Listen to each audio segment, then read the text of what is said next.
నమస్తే, welcome to morning prime time. ముందుగా headlines చూద్దాం.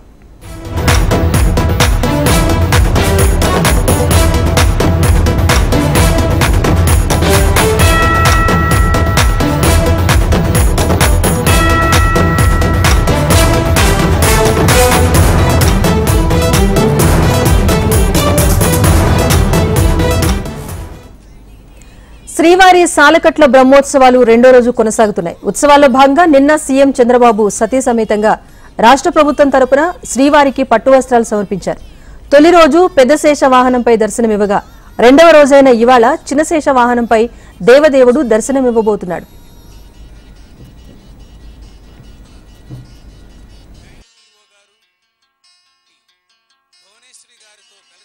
ఇక్కడ ఏం జరిగినా కూడా ఆలోచిస్తూ ఉంటారు. ఇక్కడికి వచ్చినప్పుడు ఎక్స్పీరియన్స్ చేస్తారు. అలాంటి ఎక్స్పీరియన్స్ చేసే సమయంలో దీన్ని అందరం కూడా ఈ ఎకో సిస్టాన్ని ఎట్లా కాపాడడానికి పూర్తిగా సహకరించమని అందరికీ చెప్పాను. మార్నింగ్ కూడా కొన్ని ఆదేశాలు ఇచ్చాం. ఆదేశాలన్నీ పాటిస్తారని చెప్పి నేను ఆశిస్తున్నా. ఎప్పటికప్పుడు గవర్నమెంట్ ఓవరాల్ గైడెన్స్ ఇస్తాం. పాలక మండలి లేకపోతే కొండ మేనేజ్మెంట్ అన్ని కూడా జాగ్రత్తగా చూసుకుంటాం.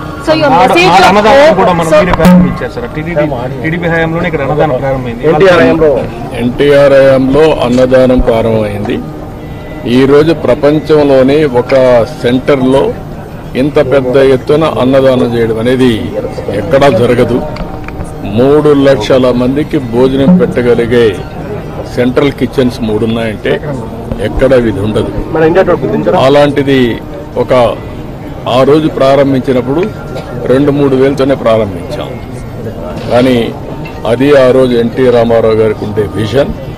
తర్వాత ఈరోజు కార్పస్ కూడా పెరిగింది. కార్పస్ దానిపై వచ్చే వడ్డీ దాంతోనే ఈ 2-3 లక్షల కూడా భోజనం పెట్టే పరిస్థితి వస్తూ ఉంది. ఇంకా చాలా మంది ముందుకు వస్తున్నారు.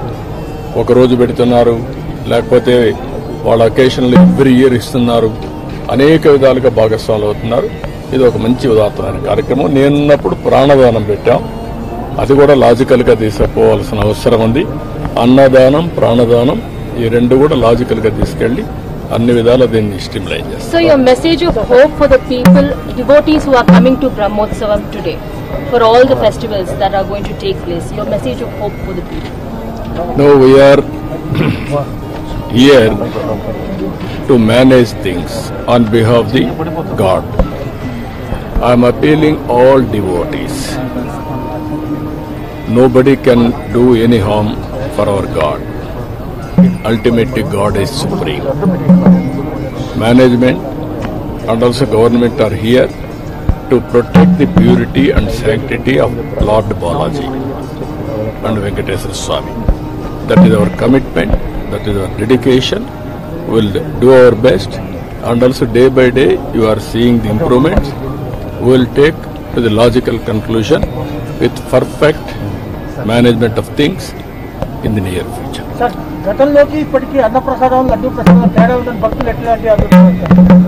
చాలా మంది సాటిస్ఫాక్షన్ చాలా హైగా ఉంది. వాళ్ళల్లో కూడా మనందరికంటే ప్రసాదం టేస్ట్ చేసేవాళ్ళు ఇదే తిరుమల ఈ కొండపైన అనేక సందర్భాల్లో అనేక ఆందోళన చేశారు. అది మంచి శుభసూచకం కాదు మనందరికీ.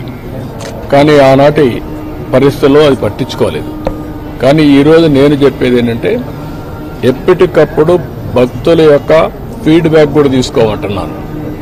ఎంతమంది వస్తున్నారు, వాళ్ళ దగ్గర ఏ విధంగా తీసుకోగలుగుతాం రికార్డ్ చేయండి.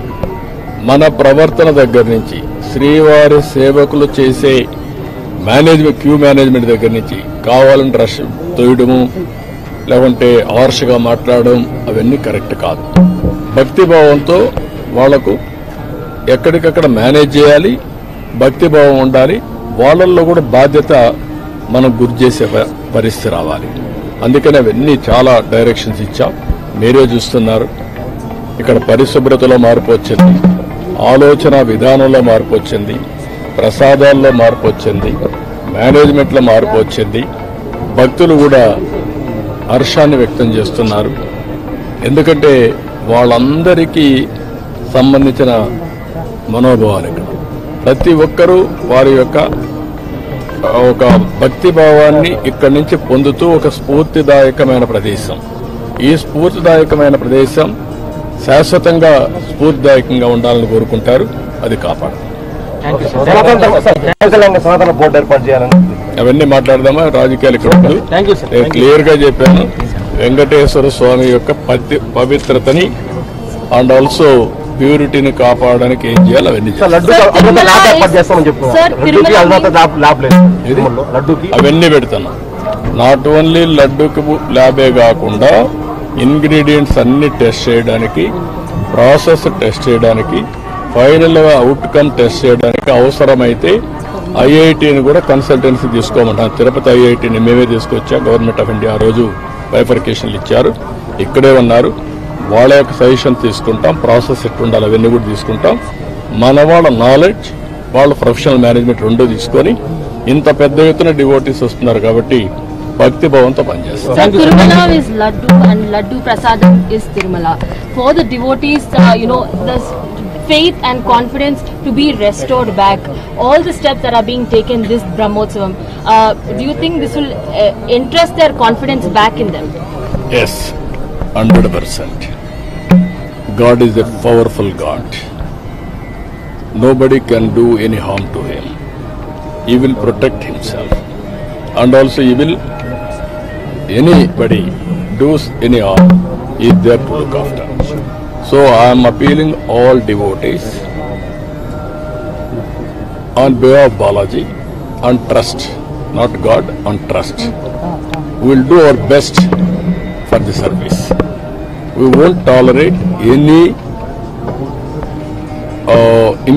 impurity or you can name anything. We will protect the sanctity and purity of Balaji. That is our commitment. That is our I am appealing all of you. You trust on us. We will commit for this. Thank you. తిరుమలలో రెండో రోజు బ్రహ్మోత్సవాలు కొనసాగుతున్నాయి. ఈ రోజు స్వామివారు చిన్నశేష వాహనం పైన భక్తులకు దర్శనం ఇవ్వబోతున్నారు. దీనికి సంబంధించి మరింత సమాచారం మా ప్రతినిధి సురేష్ అందిస్తారు. సురేష్, చెప్పండి, తిరుపతిలో బ్రహ్మోత్సవాలు ఎలా కొనసాగుతున్నాయి? రైట్, ఏది తిరుమల శ్రీవారి వార్షిక సాలకట్ల బ్రహ్మోత్సవాలు అంగరంగ వైభవంగా కొనసాగుతున్నాయి. ఇవాళ రెండవ రోజు మురళీకృష్ణ అవతారంలో స్వామివారు చిన్న శేషవాహనంపై 4 మాడ వీధుల్లో ఊరేగుతూ భక్తులకు దర్శన భాగ్యం కల్పిస్తున్నారు. కాసేపటి క్రితమే AP CM Nara Chandrababu Naidu Vakulamata centralise kitchen కూడా ప్రారంభించి తిరుగు ప్రయాణం అయ్యారు. మనం విజువల్లో చూసుకుంటే కాన్వాయ్ ఇప్పుడే తిరుమల నుంచి బయలుదేరింది. దాదాపు 13,40,40 లక్షల వాల్యూ గల అధునాతన వకులామాత సెంట్రలైజ్డ్ కిచెన్ ని ప్రారంభించారు. కాసేపటి క్రితమే మీడియాతో మాట్లాడుతూ తిరుమలలో అన్నిటికీ మార్పులు తీసుకొస్తున్నామని చెప్పారు. మరోవైపు పూర్తిగా ఐఐటి సహకారంతో లడ్డుకు ఒకటే కాదు ఆధునిక ల్యాబ్ కూడా సిద్ధం చేస్తామంటూ కూడా మీడియా ముందు చంద్రబాబు ప్రకటించారు. కాసేపటి క్రితమే సెంట్రలైజ్డ్ వకులామాత కిచెన్ ని సీఎం చంద్రబాబు ప్రారంభించారు. ఆ రకంగా చూసుకుంటే తిరుమలలో అధునాతన సంబంధించిన పూర్తి స్థాయిలు ఇకపై దాదాపు 1,00,000కు పైగా భోజనం అందించే దిశగా నాణ్యతమైన భోజనంతో కూడిన దిశగా అడుగులేస్తుంటామంటూ కూడా సీఎం చంద్రబాబు ప్రకటించి ఉన్నారు. అయితే పూర్తి స్థాయిలో ఇకపై తిరుమలలో అన్ని మార్పులు తీసుకుంటాం. చాలా పవిత్రమైన ప్లేస్ తిరుమల, భక్తుల మనోభావాలు కూడా ముడిపడిన అంశం కాబట్టి ఆ రకంగా చూసుకుంటే చంద్రబాబు పూర్తి స్థాయిలో మార్పులు శ్రీకారం చుట్టబోతున్నారు. రాబోయే రోజుల్లో కూడా శ్రీవారి లడ్డు సంబంధించి కూడా అధునాతన ల్యాబ్ ఐఐటి సహకారం కూడా తీసుకుంటామని చెప్పారు. మరోవైపు కూడా ఇక్కడి నుంచి పద్మావతి అధిగ్రహానికి చంద్రబాబు బయలుదేరారు. మరి కొన్ని నిమిషాల్లో తిరుగు ప్రయాణం కాబోతున్నారు సీఎం చంద్రబాబు నాయుడు. ఆ రకంగా చూసుకుంటే దాదాపు ఇది 13 కోట్ల రూపాయల అధునాతన ల్యాబ్ మనం దీన్ని బ్లూ మ్యాట్ కూడా చూసుకోవచ్చు. పూర్తి స్థాయిలో సీఎం చంద్రబాబు కాసేపటి క్రితమే దీన్ని ప్రారంభించారు. అధునాతన స్టవ్లు కలిగి ఉన్న దీన్ని ఎలివేటేషన్ వెస్ట్ వైట్ సైడ్ కూడా చూసుకోవచ్చు. పూర్తి స్థాయిలో ఈ రకంగా చూసుకుంటే సెకండ్ ఫ్లోర్లో ఫస్ట్ ఫ్లోర్లో 2 ఫ్లోర్లు నిర్మించారు. ఆ రకంగా వకులామాత సెంట్రలైజ్ కిచెన్ ఇది. Section A and section BB, అలాగే ground level floor south side పూర్తి స్థాయిలో సాంబార్ అన్నం కావచ్చు, నాణ్యతతో కూడిన అన్నదానాన్ని పూర్తిగా భక్తులకు అందజేస్తాం. మరోవైపు ఎన్టీఆర్ హయాంలోనే తిరుమల అన్నదానం ప్రారంభించాం. ఆ రకంగా అన్ని ఏర్పాట్లను పూర్తి చేస్తాం. నాణ్యతకు పెద్దపీట వేయబోతున్నట్టుగా సీఎం చంద్రబాబు ప్రకటించారు. తిరుమలలో ఇకపై అన్ని కూడా నా భక్తులతో ముడి అంశం కాబట్టి చాలా పద్ధతిగా అన్ని కూడా పవిత్రమైన భావంతోనే పనిచేస్తాం. ఇక్కడ గోవిందనామ స్మరణ తప్ప మరేది వినపకూడదని సీఎం చంద్రబాబు ప్రకటించున్నారు. Court studio. తనిఖీలాద్రిపై దసరా వేడుకలు ఘనంగా జరుగుతున్నాయి. 3వ రోజు అన్నపూర్ణాదేవి అలంకారంలో అమ్మవారు భక్తులకు దర్శనమిస్తున్నారు. ఈ రూపంలో ఆది పరాశక్తిని కొలిస్తే బుద్ధి వికాసం, సమయస్ఫూర్తి, బుద్ధి కుశలత, శుద్ధి కలుగుతాయని భక్తుల నమ్మకం. అమ్మ ధరించిన అక్షయ పాత్ర సకల శుభాలను అందిస్తుంది. బిడ్డల ఆకలి తీర్చడానికి ఆది పరాశక్తి స్వయంగా అన్నపూర్ణాదేవిగా రావటం ఈ అవతార విశేషంగా వేద పండితులు చెప్తున్నారు. ప్రస్తుతం విజయవాడ ఇంద్రకీలాద్రిపై నుంచి మరింత సమాచారాన్ని మా ప్రతినిధి కాంతి అందిస్తారు. కాంతి, చెప్పండి, ఈ రోజు విజయవాడలో శరన్నవరాత్రి ఉత్సవాలు ఎలా జరుగుతున్నాయి? ఈ రోజు విశేషం ఏంటి? రాజేశ్వరి, ఇంద్రకీలాద్రిపై దసరా శరన్నవరాత్రి మహోత్సవాలు 3వ రోజుకి చేరుకున్నాయి. ఈ రోజు అమ్మవారు అన్నపూర్ణాదేవి అలంకారంలో భక్తులకు దర్శనమిస్తున్నారు. ఈ రోజు అమ్మవారిని దర్శనం చేసుకున్నట్లయితే జీవకోటి రాశులకు, సకల జీవకోటి రాశులకు కూడా అన్న ప్రాప్తి అనేది ఉంటుంది అనేది భక్తుల విశ్వాసంగా ఉంది. ఈ నేపథ్యంలో భక్తులు పెద్ద సంఖ్యలో అమ్మవారి ఆలయానికి హాజరవుతున్నారు. ఉదయం నుంచి భక్తులకి సంబంధించినటువంటి ఏర్పాట్లన్నింటినీ కూడా ఆలయ అధికారులు చేపట్టారు. భక్తులకి సంబంధించినంత వరకు కూడా ఎక్కడ ఇబ్బంది కలగకుండా గత 3 రోజుల నుంచి కూడా ఇవాళ 3వ రోజు ఉదయం 3 గంటల నుంచి కూడా దర్శనం ప్రారంభమైంది. భక్తులకు ఎటువంటి ఇబ్బందులు లేకుండా ఆలయ అధికారులు అన్ని ఏర్పాట్లను చేపట్టారు. ప్రత్యేక పోలీసు బలగాలతో పాటుగా క్యూ లైన్స్ లో ఎక్కడికక్కడ మంచినీళ్లు సరఫరా కావచ్చు, అలాగే పాలు వృద్ధులకు, వికలాంగులకు సెపరేట్ గా వారిని తీసుకువెళ్లేందుకు కూడా టైం ఇవ్వడం జరిగింది. అలాగే దాంతో పాటుగా విఐపీస్ ఎవరైతే ఉంటారో ఆ విఐపీలు కూడా ఖచ్చితంగా టైం స్లాట్ లోనే రావాలి అని చెప్పి ఉదయం 8 నుంచి 10 వరకు, అలాగే ఈవినింగ్ 2 to 4 మధ్యలోనే వీరు దర్శనానికి రావాలని చెప్పి ముందుగానే చెప్పడంతో కొంత విఐపీల రద్దీ అయితే తగ్గింది ఈసారి అని చెప్పాలి. ఇక ప్రత్యేకంగా ఈరోజు అమ్మవారు అన్నపూర్ణాదేవి అలంకారం సందర్భంగా భక్తులు పెద్ద సంఖ్యలో అమ్మవారిని దర్శనం చేసుకునేందుకు వస్తూ ఉంటారు. ఈ నేపథ్యంలో అమ్మవారి భక్తుల దర్శనానికి కావలసినటువంటి ఏర్పాట్లు ఏదైతే బంగారు వాకిలి దర్శనమే, అంతరాలయ దర్శనం అనేది పూర్తిగా రద్దు చేసిన నేపథ్యంలో భక్తులకు ఎక్కడ ఇబ్బంది కలగకుండా ఏర్పాట్లు అయితే ఆలయ అధికారులు ఎప్పటికప్పుడు సిపి అలాగే కలెక్టర్ పర్యవేక్షణలో ఇవన్నీ కూడా చేపడుతున్న పరిస్థితి ఉంది. ప్రస్తుతం అన్నపూర్ణాదేవి అలంకారం యొక్క విశేషాలను మనతో తెలిపేందుకు అర్చకులు ఉన్నారు. స్వామి, చెప్పండి, ఈ రోజు అమ్మవారు అన్నపూర్ణాదేవి అలంకారంలో భక్తులకు దర్శనమిస్తున్నారు. అలంకారం యొక్క విశిష్టత? అమ్మవారు అన్నపాత్రను చేతిలో పెట్టుకొని పరమేశ్వరుడికి భిక్ష సమర్పిస్తున్నటువంటి రూపం. ఆ అమ్మవారు నిరంతరము కూడా అన్నం పెడుతూనే ఉంటుంది. అన్నపూర్ణాదేవి అన్నేనపూర్ణ అన్నపూర్ణ, ఎప్పుడు అన్నంతో నిండైనటువంటి తల్లి. ఆ అమ్మవారి యొక్క సందర్శనం అనేది విశేషమైనటువంటి మనఃప్రశాంతతను ఇస్తుంది. అమ్మవారు ఎప్పుడూ కూడా సంతోషయుక్తమైన మనస్సుతో లోకాన్ని దీవిస్తూ ఉంటుంది. అందరూ తృప్తిగా భోంచేసి ఆ చేసినటువంటి భోజనం వల్ల అందరికీ కూడా భక్తి జ్ఞానాలు కలగాలి అని అమ్మవారు దీవిస్తూ ఉంటుంది. అటువంటి ఆ అమ్మవారి దీవెనను మనం అమ్మవారి దర్శనం వల్ల పరిపూర్ణంగా అందుకుంటాం. అంతేకాక ఈరోజు అన్నదానం చేసినా, అన్నదానానికి సహకరించినా చాలా విశేషమైనటువంటి పుణ్యం కలుగుతుంది. ఆహార స్వీకార సమయంలో అమ్మవారిని కనుక స్మరించినట్లయితే తిన్నటువంటి ఆహారం వంటపట్టి ఆయురారోగ్యాలు వర్ధిల్లుతాయి. ఆ అమ్మవారి యొక్క దివ్యమంగళ స్వరూప సందర్శనం చేత అఖండమైనటువంటి పుణ్యబలం కలిగి మనస్సు ఎప్పుడూ కూడా సుప్రసన్నంగా ఉండి సౌఖ్యానందాలు పొందుతారు. ఆ అమ్మవారి యొక్క మహాత్మ్యం ఎటువంటిది అంటే ఆమె చేత్తో భిక్ష వేసినందువల్ల ఈశ్వరుడు చాలా సంతోషాన్ని పొందాడు. అనేక సంవత్సరాలుగా ఈశ్వరుణ్ణి పట్టి పీడిస్తున్నటువంటి బ్రహ్మహత్యా పాపం తొలగిపోయి ఈశ్వరుడు కూడా శుద్ధుడైనాడు. అటువంటి దివ్యమైనటువంటి ఆ అన్నదాన ఫలాన్ని చాటుతున్నటువంటి స్వరూపం అమ్మవారిది. అమ్మవారిని దర్శించండి. ఈ సంవత్సరం అంతా కూడా షడ్రసోపేతమైన భోజనం చేసి అందరూ కూడా వైభవంతో తొలతూగుతారు. శ్రీమాత్రే నమః.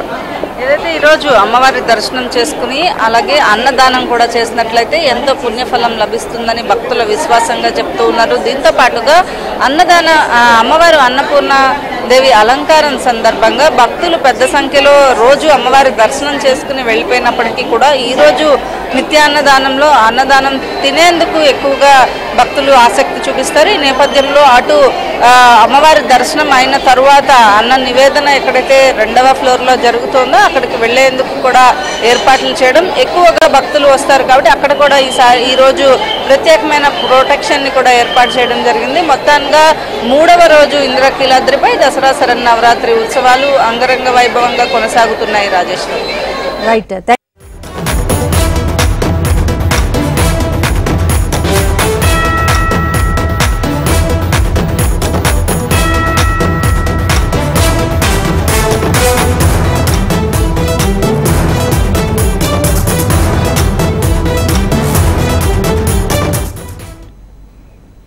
హర్యానా అసెంబ్లీ ఎన్నికల పోలింగ్ కొనసాగుతోంది. 90 అసెంబ్లీ స్థానాలకు ఒకే విడతలో పోలింగ్ జరుగుతోంది. 1031 మంది అభ్యర్థులు పోటీ పడుతున్నారు. రాష్ట్ర వ్యాప్తంగా 20,632 పోలింగ్ కేంద్రాల్లో పోలింగ్ కొనసాగుతోంది. ఉదయం నుంచి పోలింగ్ కేంద్రాల వద్ద ఓటర్లు బారులు తీరి ఓటు హక్కును వినియోగించుకుంటున్నారు. పోలింగ్ సందర్భంగా ఎలాంటి అవాంఛనీయ ఘటనలు జరగకుండా పటిష్టమైన భద్రతా ఏర్పాట్లు చేపట్టారు. భారీ సంఖ్యలో పోలీస్ బృందాలు మోహరించాయి. సాయంత్రం 6 గంటల వరకు పోలింగ్ కొనసాగుతోంది. ఈ నెల 8వ తేదీన ఓట్ల లెక్కింపు చేపట్టనున్నారు. ఇటీవల జరిగిన జమ్మూ కశ్మీర్ అసెంబ్లీ ఎన్నికల ఓట్ల లెక్కింపుతో పాటు హర్యానా ఓట్లను లెక్కించనున్నారు. 2 రాష్ట్రాల అసెంబ్లీ ఎన్నికల ఫలితాలను ఒకేసారి వెల్లడించనున్నారు.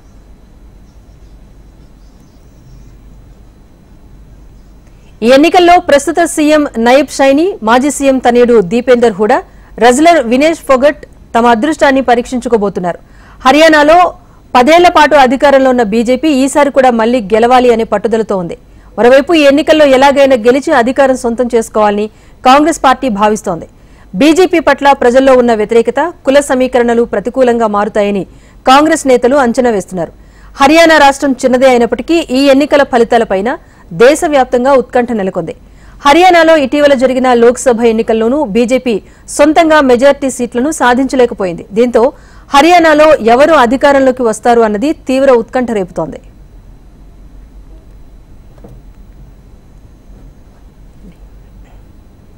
ఇది morning prime time update. Keep watching HM TV. వార్త ఆగదు, నిజం దాగదు.